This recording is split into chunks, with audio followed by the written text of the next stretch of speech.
So I built a homemade gas-powered forge, or little black dragon as I like to call it, and you'll see why in a minute.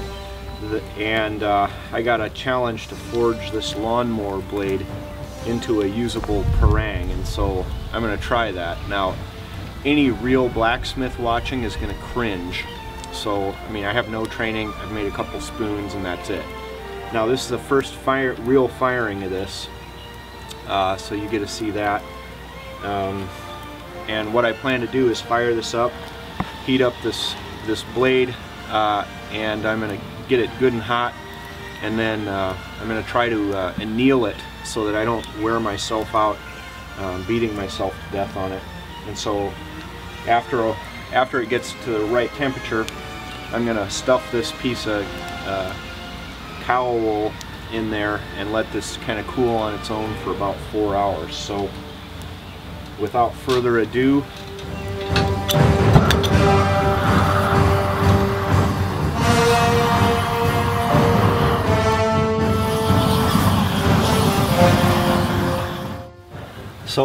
got to the right temperature in there, and I stuffed some of this cow wool on top, and then I stuffed a bunch down in this stovepipe to keep heat from getting out there.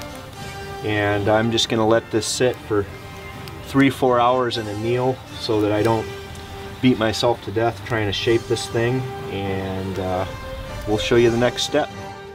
Okay, we're at this is the first time I've ever made a blade, and I recruited my friend Eric to drive all the way up from Topeka to here to Iowa. We've got a gullet full of good food, and we're going to get started with some blade smithing here. The black dragon is just belching flame. It's hot here. He can't even wear a jacket, it's so hot. So anything to add? It's gonna be fun. We're ready.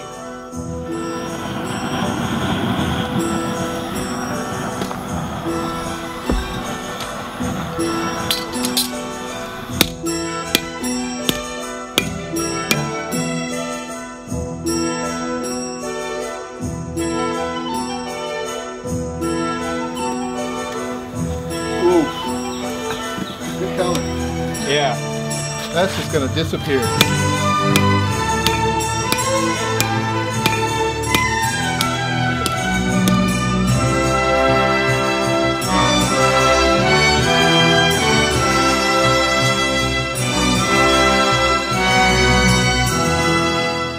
So I got sick of cutting with the cutoff saw like fairly quickly.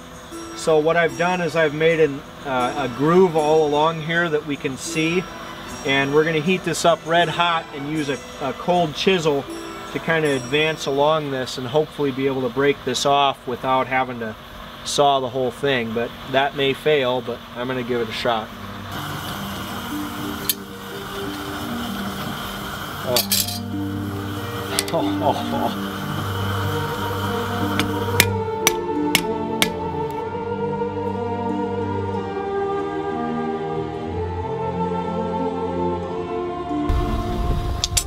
So what I'm trying to do now, I've got the handle more or less roughly shaped the way I want it.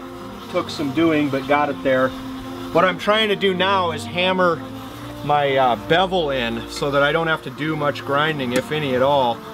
And we'll just start, it's just elbow grease.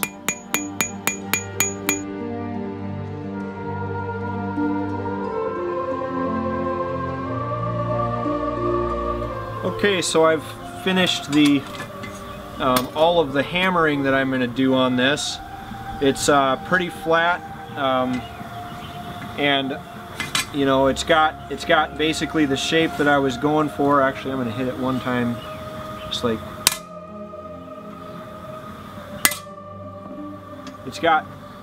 it's straight, more or less straight enough, and it's got the shape that I was going for. I'm going to put up a picture right at this point in the video of the design that I made, and this was basically executed to the letter of what I designed. I actually made a mistake on this particular one. I started cutting back here when I should have cut different. So this one has a mistake in it, but it's the shape that I was going for. And once I get this all finished up and handled and stuff, I'm going to show you the features and why I designed it this way. But all of this was done with hammering, and pretty fun little project, and now there's some finish work to do, and I'll kind of show some of those parts to you as I do them.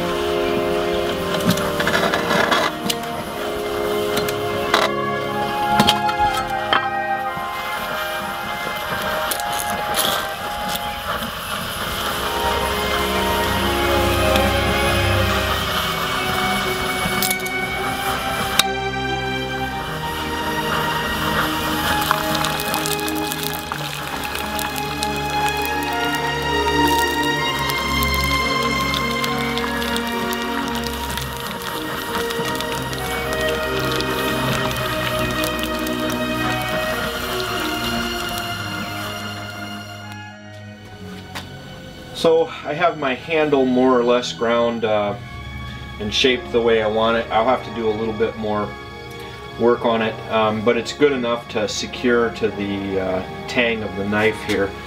And what I'm going to do is I'm going to use some epoxy on the inside of each of these and slather it on there, put it on there, and then I've got brass pins, 1/8 inch brass pins that will go through these holes that are already drilled.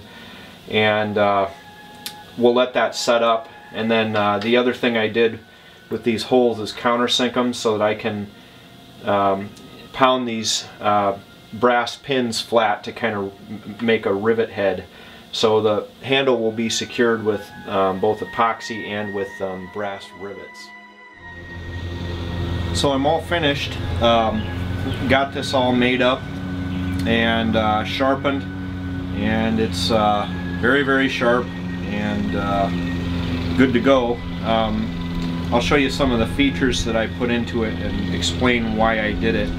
So the handle is a 7-inch handle total, and I made that so that you could find a very comfortable hand position depending on how you were swinging it, all the way back from here for if you want a big huge 22-inch chopper to here, and then if you go out to here it's really quick swinging and really well balanced. I did not sharpen the first 2 inches here so that you could choke up and use this as either a draw knife or for very fine work like making feather sticks and things like that. I made it so that the balance point of this knife is with the handle on is just a little bit in front of that center hole. So it swings really nicely.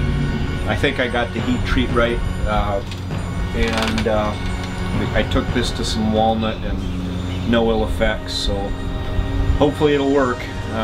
But it swings real well, and I'm going to test it out in the anvil.